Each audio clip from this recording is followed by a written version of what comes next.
अस्सलाम वालेकुम नाज़रीन, 91 न्यूज़ के साथ मैं आपका मेज़बान चौधरी मुबशर खान आपकी खिदमत में हाज़िर हूँ। इस वक्त मैं मौजूद हूँ तहसील दीपालपुर 91 ऑफिस में और मेरे साथ मौजूद है तहसील दीपालपुर का नुमाई इलाका मंचरियाँ से तल्लक रखने वाले जो थाना सदर दीपालपुर के हदूद में आता है।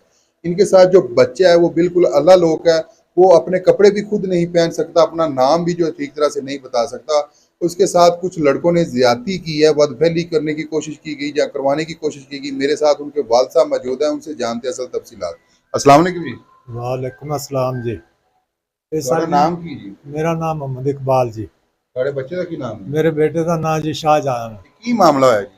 ये जी मामला होया है जी, ये बच्चा मतलब अल्लाह लोक हैगा। ये बाहर जी टुरन फिरन निकल जाता है बाजारां च, उत्ते खलो गया उत्ते खलो गया। ये जी गया हैगा ते उत्ते नमान उर्फ नमी दे मतलब दुकान हैगी जी करियाने वाली। वो तू जी गुजरे हैगा, ये मेरा नां दस ते अपना नां तू मेरे नाम तो बगैर ये कोई नां नहीं दस सकदा। उन्होंने जी इनू ललाब लू के ना जी दुकान च लै गए ने। उत्थे जाके ते इहदे नाल जी ने इहदी शलवार भी खोल के अपनी उत्थे लम्मा पै गया। इनू आके भी मेरे ते वादा घाटा कर।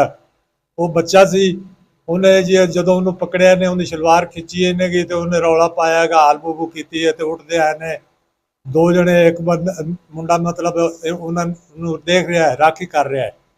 हट के ते जिसो बच्चा मतलब उन्हें रौला पाया उदों उन्होंने बाहर कढ़ के ना जी ते उन्होंने सोटियां नाल ते बेल्टां नाल उन्होंने जी मारना शुरू कर दिता। इन्हें हैंडरा नाल मारना शुरू कर दिता इन्हें।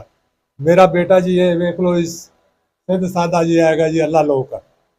मेरे 6 बेटियां गया, एक बेटा वड्डा सी जी, वो अल्लाह ताला नूं प्यारा हो गया, एक्सीडेंट होया तो फौत हो गया। मैं बुढ़ा बंदा सा, एक अल्लाह लोक हैगा, 6 बेटियां का मैं बाप हाँ। मेरे नाल बहुत ज्यादती हुई है जी। आप मेरा बेटा हैगा, मैं वजीर आला से गुजारिश करता हूँ हाथ बांध कर कि मुझे इंसाफ दिया जाए। जी बिल्कुल, आपने इनकी ज़बानी सुना। ये 6 बेटियों का बाप है। इनका एक बड़ा बेटा था जो जिनके हादसे में उनकी मौत हो गई है।